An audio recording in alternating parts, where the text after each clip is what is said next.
Gloire à Dieu, que Dieu soit béni. En effet, il y a un désir profond dans le cœur de celui qui connaît Jésus de le connaître davantage. Et ce chant est extraordinaire dans le sens que il nous invite à livrer tout notre être entier à Dieu. Alléluia. Et Dieu veut notre âme, notre esprit et notre corps.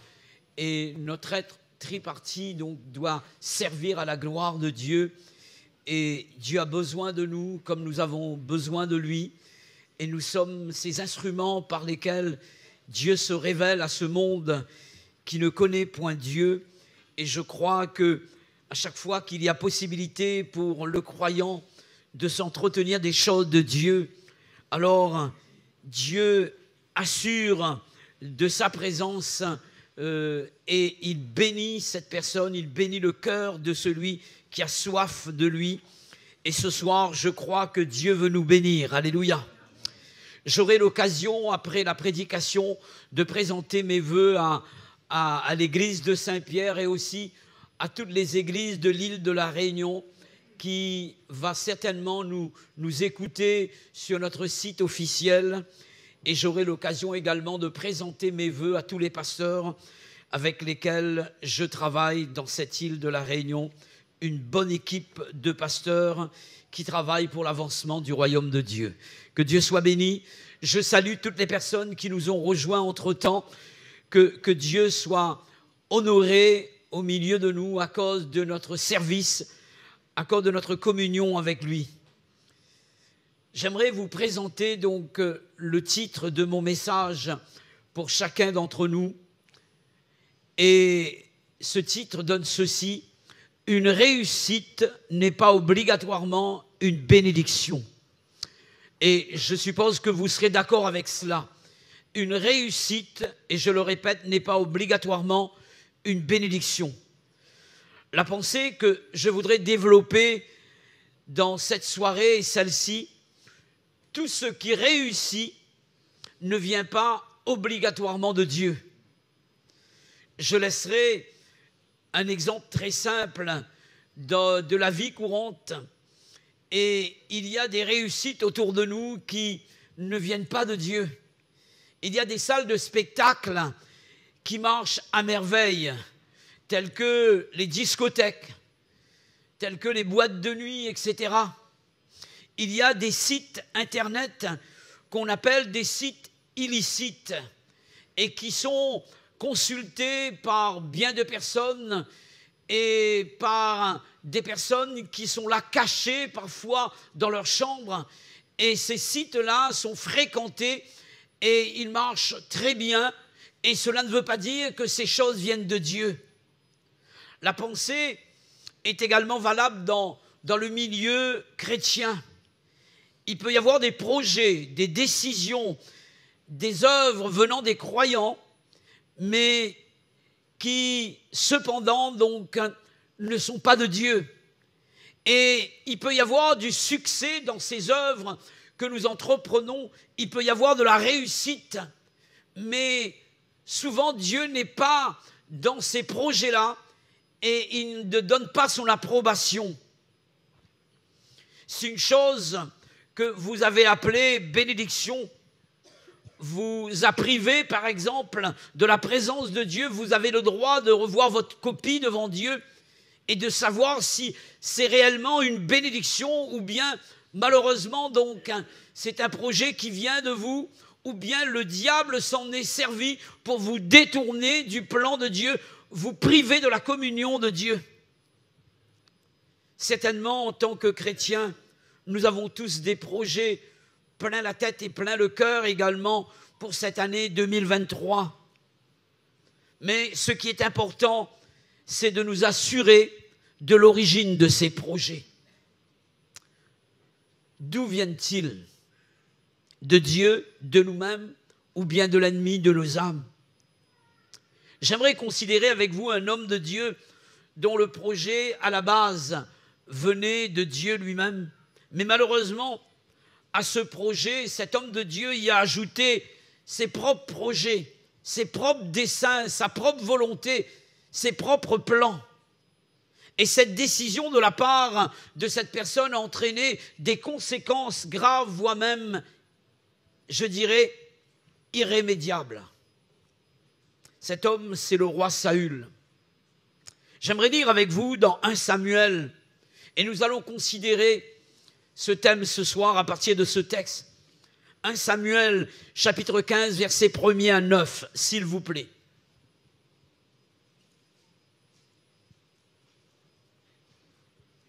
Voici ce que nous pouvons lire. Samuel, c'est le prophète de l'Éternel, dit à Saül, « C'est moi que l'Éternel a envoyé pour t'oindre roi sur son peuple, sur Israël. Écoute donc ce que dit l'Éternel. Ainsi parle l'Éternel des armées. Je me souviens de ce qu'Amalek fit à Israël lorsqu'il lui ferma le chemin à la sortie d'Égypte. Va maintenant, frappe Amalek et dévoué par interdit tout ce qui lui appartient. Tu ne l'épargneras point et tu feras mourir hommes et femmes, enfants et nourrissons, bœufs et brebis, chameaux et ânes. » Saül convoqua le peuple et en fit la revue à Télaïm. Il y avait 200 000 hommes de pied et 10 000 hommes de Juda. Saül marcha jusqu'à la ville d'Amalek et mit une embuscade dans la vallée.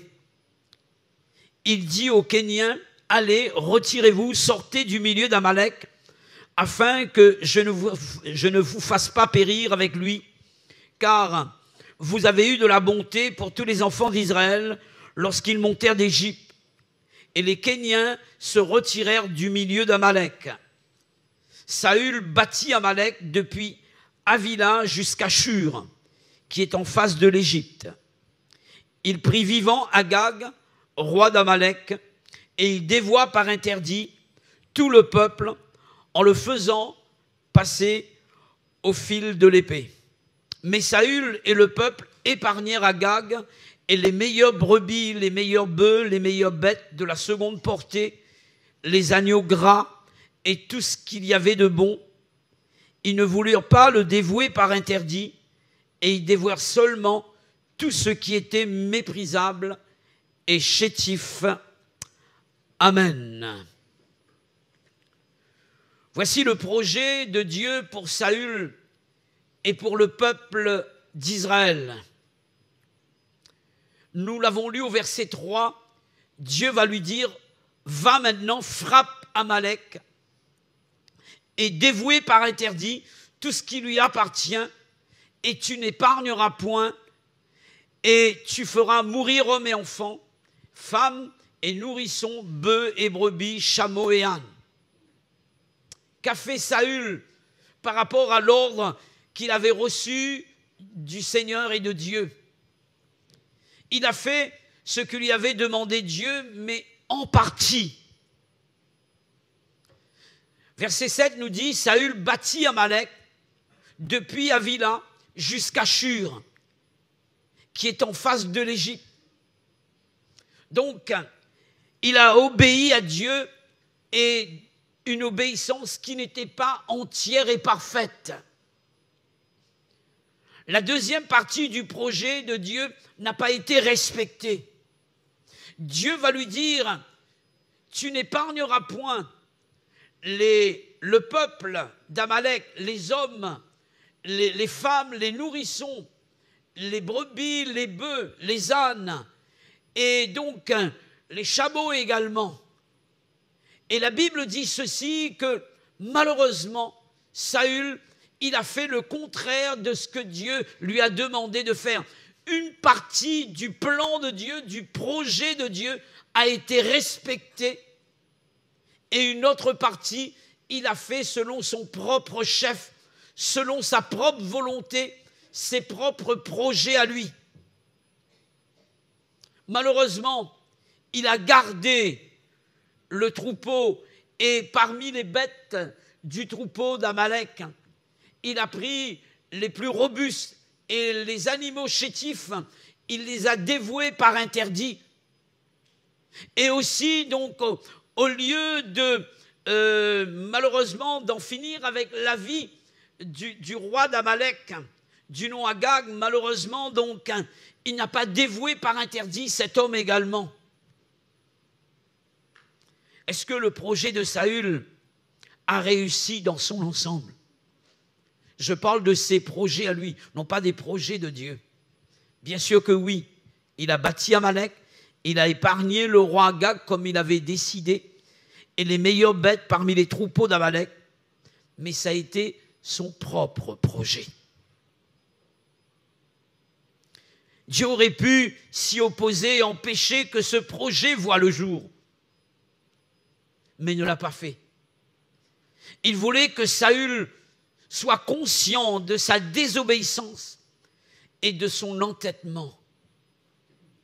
Voici ce que nous lisons dans le verset 13. Samuel se rendit auprès de Saül, et Saül lui dit, « Sois béni de l'Éternel. » Il bénit le prophète, et il dit, « J'ai observé la parole de l'Éternel. » Saül savait très bien qu'il n'avait pas observé la parole de l'Éternel, mais c'était une manière d'apaiser sa propre conscience.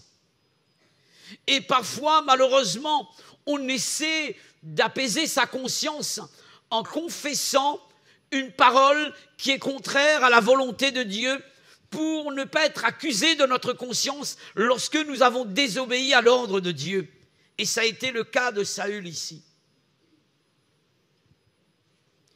Il y avait cependant la preuve de sa désobéissance qui était là. Et Samuel va lui présenter la preuve de sa désobéissance. Verset 14. Qu'est-ce que donc que ce bêlement de brebis qui parvient à mes oreilles et ce mugissement de bœufs que j'entends? Il est en train de cacher sa faute, alors que la preuve, elle est là. La preuve, elle est là. Parfois, on se demande pourquoi Dieu ne s'est pas opposé à certains projets qui n'étaient pas les siens. Pourquoi Dieu a permis que certaines œuvres soient manifestées alors que ces œuvres ne venaient pas de lui? Pourquoi Dieu a permis que certaines choses qui n'est pas conformes à sa volonté, qui ne sont pas conformes à sa volonté, réussissent? C'est pour nous faire prendre conscience. Parfois, nous qui avons désobéi à Dieu, nous qui avons lancé nos projets sans consulter Dieu, pour nous faire prendre de conscience de l'entêtement de notre volonté à vouloir désobéir à Dieu. Et ça a été la même chose pour Saül ici. Conséquence de l'entêtement de Saül à vouloir à tout prix voir la réalisation de ses plans, de ses projets, de ses œuvres. Le verset 23, dans la deuxième partie du verset 23, nous avons cette information. Et voici ce que dira Samuel le prophète de la part de l'Éternel pour Saül. Puisque tu as rejeté la parole de l'Éternel, il te rejette aussi comme roi. Verset 28, l'Éternel déchire aujourd'hui de dessus toi la royauté d'Israël et la donne à un autre qui est meilleur que toi. L'entêtement de Saül a mis en lumière sa personnalité qui était cachée, sa vraie nature, sa vraie personne. J'aimerais poser une question à chacun d'entre nous ce soir. Voulons-nous voir nos projets se réaliser pour l'année 2023? Alors, la réponse est celle-ci. Et j'aimerais emprunter les paroles de ce cantique. Abandonnons toute notre vie entre les mains du Seigneur. Laissons à Dieu le contrôle de tout notre être. L'avenir appartient à Dieu, mes frères et sœurs. Je ne sais pas ce que 2023 va enfanter, et personne d'entre nous ne le sait. Il y a une seule personne présente au milieu de nous qui est maître de l'avenir et qui contrôle l'avenir, c'est Dieu lui-même. Étant donné que Dieu connaît tout de l'année 2023, alors je dois tout remettre entre les mains du Seigneur. Amen. Je dois remettre ma vie tout entière entre les mains de Dieu. Je dois laisser à Dieu tout le contrôle de mon être, mon corps, mon âme et mon esprit. J'aimerais vous présenter 3 choses importantes qui au départ étaient chez Saül et qui lui ont permis de bénéficier de la présence de Dieu et aussi du contrôle de Dieu sur sa vie. Premièrement, j'aimerais vous parler de l'humilité. On va lire dans le verset 17, dans le même chapitre, s'il vous plaît.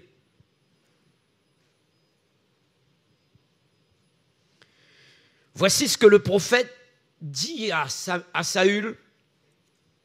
Lorsque tu étais petit à tes yeux, n'es-tu pas devenu le chef des tribus d'Israël? Et l'Éternel ne t'a-t-il pas oint pour que tu sois roi d'Israël? Le prophète dit à Saül ici, lorsque tu étais petit à tes yeux. Pourtant, lorsqu'on considère la stature de Saül, la Bible dit ceci, il dépassait tout le peuple de la tête. Mais lorsqu'on l'a cherché pour officialiser sa royauté, parce que Dieu l'avait choisi pour être roi, on était obligé d'aller le chercher derrière les bagages. Il s'est fait tout petit, il s'est caché. Lui qui dépassait tout le peuple d'une tête. Il est important de savoir comment chacun de nous considère sa vie et comment nous nous considérons à nos propres yeux. Est-ce que nous nous voyons capables par nos propres capacités, par notre propre compétence? Est-ce que nous nous sentons forts, intelligents, sages par notre force, notre intelligence et notre sagesse humaine? Ou bien nous réalisons que sans Dieu, nous ne sommes pas à la hauteur? Et ça a été le comportement de Saül au départ lorsque Dieu l'a appelé. Il se sentait insignifiant à la hauteur de la responsabilité que Dieu lui avait confiée. Et pour lui donc, sans Dieu, il ne voulait pas entreprendre. Il se sentait incapable et il se sentit tellement tout petit que Dieu va prendre le relais. Amen. Nous pouvons réussir par nos moyens humains. Mais ce sera notre réussite à nous. Ce sera nos projets qui vont réussir. Et j'aimerais dire ceci, que Dieu désire que ces projets réussissent en nous et à travers nous. Alléluia. Et c'est ainsi que nous allons réussir lorsque les projets de Dieu, lorsque ses plans se réalisent en nous et à travers nous. Lorsque Dieu avait appelé David, c'était la même attitude qu'il avait dans son cœur à l'égard de la responsabilité qui lui incombait. Alors que les autres étaient là, prêts donc à être utilisés par Dieu, pensant qu'ils étaient à la hauteur pour être l'un des rois d'Israël. Il y avait tous ses frères qui étaient là et qui attendaient l'onction pour devenir roi. Rappelez-vous de David. Il a choisi de rester avec les brebis de son père, car il ne se sentait pas à la hauteur. Tandis que ses frères se voyaient déjà à la place du roi Saül. Au départ de notre marche avec Dieu, cet esprit d'humilité, elle est bien présente, cette humilité dans notre cœur. Mais souvent, lorsque nous avons un certain nombre d'années de conversion, d'expérience avec Dieu, nous pensons pouvoir faire les choses sans Dieu. Et c'est là où le bas blesse. Ça a été le cas de Saül.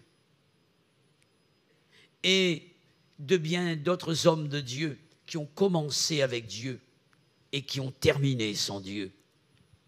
Je pense à cet homme du nom de Samson. Je pense à Salomon. Je pense à des personnes telles que Judas, des personnes qui ont bien commencé, qui ont été humbles devant Dieu, et des personnes qui ont été utilisées par Dieu. Mais malheureusement, avec le temps, ces personnes se sont crues capables de par elles-mêmes. Et lorsque c'est comme ça, alors Dieu nous laisse faire. Dieu dit à Saül, lorsque tu étais petit à tes yeux, tu es devenu chef, c'est-à-dire entre parenthèses, grand. Lorsque tu étais petit, tu es devenu grand. L'humilité, mes frères et sœurs, fait de nous des grands pour Dieu. Alléluia.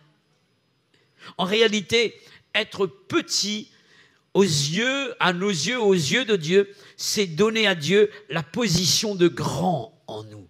Amen. Tant que nous allons nous voir capables, tant que nous allons nous voir compétents dans certains domaines pour Dieu, Dieu ne va pas prendre le relais. Lorsque la personne descend de son piédestal, c'est là que Dieu prend le relais. Alléluia. Et nos projets aboutiront pour cette année 2023 si nous laissons toute la place à Dieu et nous nous effaçons complètement. Amen. Il est question de cela. Lorsque tu étais petit à tes yeux, tu es devenu chef, c'est-à-dire grand. Et Dieu veut nous voir aller de l'avant, progresser. Et pour ce faire, il nous faut nous humilier devant lui.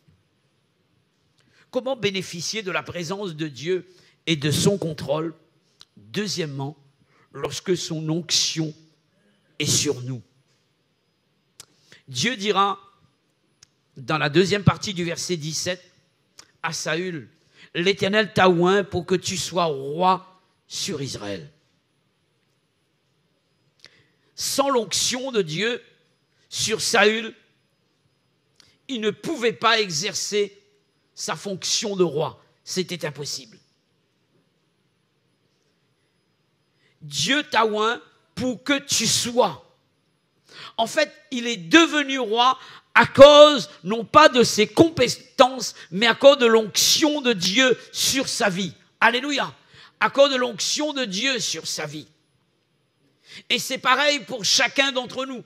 Sans l'onction de Dieu, sans la présence de l'Esprit de Dieu dans nos cœurs et dans nos vies, nous ne pouvons pas faire grand-chose de la part de Dieu. Et Dieu ne pourra pas agir en nous et à travers nous si nous ne sommes pas remplis de l'Esprit de Dieu, s'il n'y a pas l'onction de Dieu sur notre vie. Et toute personne désireuse d'être utilisées par Dieu doivent être des personnes remplies de la présence du Saint-Esprit. Alléluia. À un moment donné, Saül pensait qu'il pouvait régner sans onction. Alors, il va revendiquer son titre de roi et il va demander à Samuel le prophète qu'il intercède auprès de Dieu afin qu'il ne perde pas sa royauté. Il était en train de revendiquer son titre de roi, sa position de roi. Mais ça a été sans résultat. Alors que David, contrairement, lui qui avait péché avec Bathsheba et qui avait fait mourir Uri, le mari de Bathsheba, dans sa prière adressée à Dieu, contrairement à Saül, il ne va pas plaider sa position de roi devant Dieu. Mais sa demande fut celle-ci, dans le psaume 51 et le verset 13, nous avons une partie de la prière de David. Ne me rejette pas loin de ta face et ne me retire pas ton Esprit Saint. Il disait à Dieu, tu peux m'enlever mon titre de roi, mais la présence de Dieu en moi, je ne peux pas vivre sans elle. Et un véritable chrétien, un véritable serviteur, une véritable servante de Dieu ne peut pas vivre sans l'onction de Dieu sur sa vie. Comment accomplir le plan de Dieu sans l'Esprit Saint? Comment parler de Dieu sans l'onction de Dieu sur sa vie? Comment témoigner de Jésus si nous ne sommes pas remplis de l'Esprit de Dieu? Si nous voulons voir Dieu agir à travers nous pour cette année 2023, nous avons besoin plus que jamais d'être une église, d'être des chrétiens, d'être des serviteurs et des servantes remplis de l'Esprit de Dieu. Car Dieu de nous rappeler par le prophète Zacharie, ce n'est ni par la puissance, ni par la force, mais c'est par mon esprit, dit l'Éternel des armées. Alléluia. Voulons-nous voir Dieu nous accompagner dans cette année 2023? Alors soyons remplis du Saint-Esprit. Soyons remplis de Dieu. David avait compris que l'onction de Dieu sur sa vie faisait toute la différence. Et c'est à cause de l'onction de Dieu sur sa vie qu'il est devenu roi d'Israël et qu'il a pu recevoir les capacités pour pouvoir régner. David n'était qu'un berger. Et là, Dieu place cet homme à la tête du peuple d'Israël. Et vous comprenez que cet homme a besoin de Dieu. Il a besoin de la puissance de Dieu. Il a besoin de la sagesse de Dieu. Il a besoin de l'intelligence de Dieu pour pouvoir accomplir le plan de Dieu. Sommes-nous conscients que sans l'onction de Dieu sur nos vies, Dieu ne peut pas agir en nous et par nous? Et de ce fait, nos projets restent purement humains, même s'ils se réalisent. Si nous voulons voir Dieu nous accompagner, alors marchons dans l'empreinte de ses pas. Il est question de la plénitude de Dieu sur notre vie. Alléluia. Comment bénéficier de la présence de Dieu et de son contrôle lorsque nous sommes dans l'obéissance à sa parole? Voici ce que nous lisons. Toujours dans 1 Samuel chapitre 15 verset 11. Dieu va parler à Samuel pour Saül.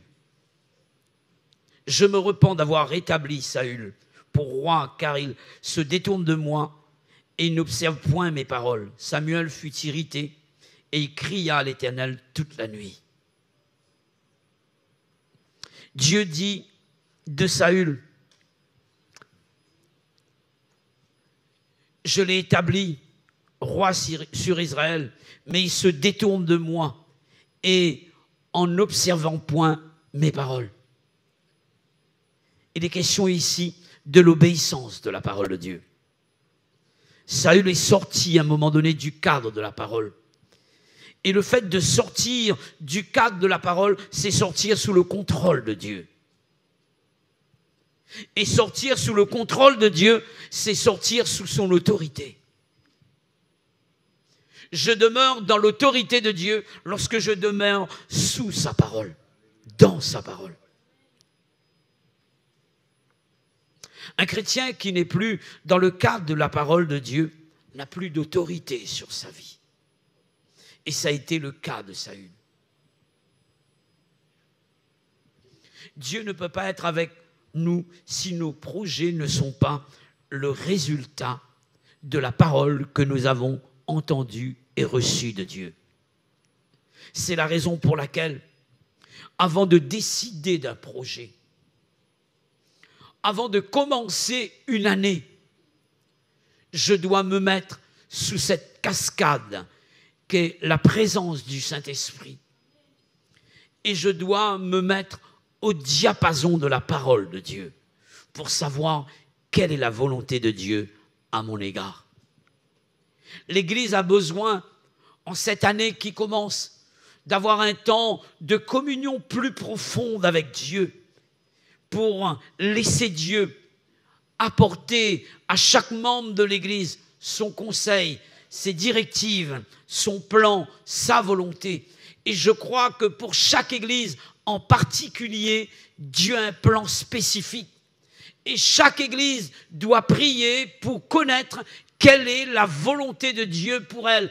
Et en cette année 2023, je crois que pour cette église de Saint-Pierre, Dieu a un plan différent de l'église de Saint-Joseph, de Grandbois, de Saint-Louis, de l'Étang-Salé, de Saint-Leu. Nous avons besoin de connaître quel est le plan de Dieu pour notre église afin de marcher dans l'empreinte des pas de Dieu.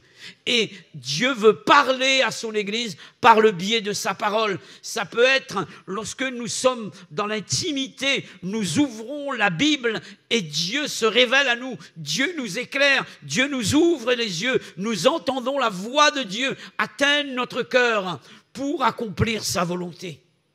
Ou bien lorsque nous sommes en contact avec un des messages que Dieu permet que le prédicateur, le pasteur apporte pour l'Église, lorsque nous entendons la prédication, la voix de Dieu se fait entendre à nous, ou lorsque nous sommes sensibles aux dons spirituels. Alléluia. La parole, nous devons d'abord l'entendre et ensuite la mettre en pratique.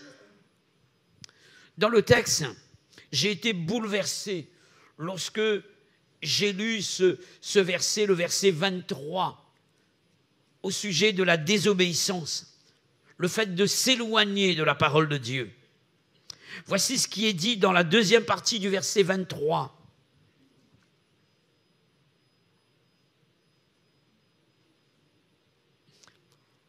Dans la première partie même, Dieu dira à Saül, car la désobéissance est aussi coupable que la divination et la résistance ne l'est pas moins que l'idolâtrie et les téraphim. Amen. Dieu compare ici la désobéissance à la divination. Vous savez ce que c'est que la divination? Quelqu'un qui s'adresse à des faux dieux. Et il est parlé de l'idolâtrie également. Et Dieu compare ici la désobéissance à la divination et la résistance à l'idolâtrie. C'est la raison pour laquelle, mes frères et sœurs, nous devons nous laisser gagner par la parole de Dieu et laisser cette parole impacter notre cœur, qu'elle soit partie intégrante de notre vie. Et l'apôtre Paul pouvait dire que cette parole habite abondamment dans votre cœur. Lorsque nous sommes remplis de la parole de Dieu, nous sommes remplis de Dieu. Amen. Et lorsque je suis rempli de Dieu, mes actions sont les actions de Dieu, mes projets sont les projets de Dieu, mes choix sont les choix de Dieu, et mes plans sont les plans de Dieu. C'est pourquoi il est dit dans la parole, fais de l'Éternel tes délices, et il te donnera ce que ton cœur désire. Et faire de l'Éternel ses délices, c'est faire de sa parole nos délices. Alléluia. Et souvent, je me suis posé la question suivante. Pourquoi le jardin, là où Dieu avait placé Adam et Ève, a été appelé le jardin de délices? C'est vrai, il y avait toutes sortes de fruits et c'était un jardin luxuriant avec toutes sortes de fruits. Mais je crois que ce qui faisait de ce jardin le jardin des délices, c'est parce que dans ce jardin, la voix de Dieu se faisait entendre.